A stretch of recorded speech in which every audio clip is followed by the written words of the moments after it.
Anyone who grew up in the 60s will remember a time of turmoil. America was at war, overseas and at home. A powder keg of civil rights and anti-war demonstrations. And in the eye of that storm, the son of a Mississippi bricklayer was making plans for the future. I spent 2 years at Ole Miss Law School. Ruben Anderson's future is now part of Mississippi's past. On the University of Mississippi campus, he became the first African American to graduate from the all-white law school. It was probably some of the most difficult times of my life. Because racism was alive and well in the Magnolia State. Mississippi has just an ugly history. Hard to argue. He has vivid memories of being targeted and harassed on campus, which is hard to reconcile with this. Yeah, it's one of my favorite places. It was 2 years that changed his life. I would not be a lawyer but for Ole Miss. When Ruben Anderson graduated, he was one of only 5 African American lawyers in the state. However, those lawyers hadn't gone to law school. They didn't because they couldn't.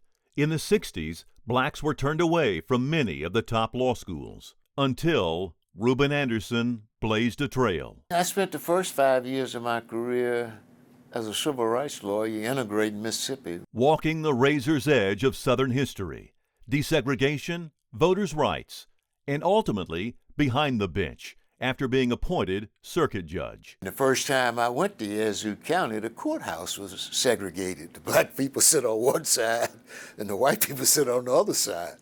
So, and where did the judge sit? So I just had everybody to go outside and come back in and alternate. That was not the Stone Age. That was 1981. But at the time, Ruben Anderson was the only black circuit judge in the entire state. By 1985, the governor was calling again, making this pioneer the first African American appointed to the state Supreme Court. I'm the oldest black member of the Mississippi Bar. And perhaps the most highly regarded. By the late 90s, he had been elected the first African American president of the State Bar Association. Mississippi has leaned on Judge Anderson a lot. By the time 2020 rolled around, he had witnessed so much, he was named president of the state's Department of Archives and History and chairman of the State Civil Rights Museum. Those museums are for us to get our school kids through there to see all of the mistakes that we made in Mississippi and make sure that they understand why we're on the bottom and get us off of the bottom by understanding our history. Judge Anderson now spends his days encouraging young African Americans to the top.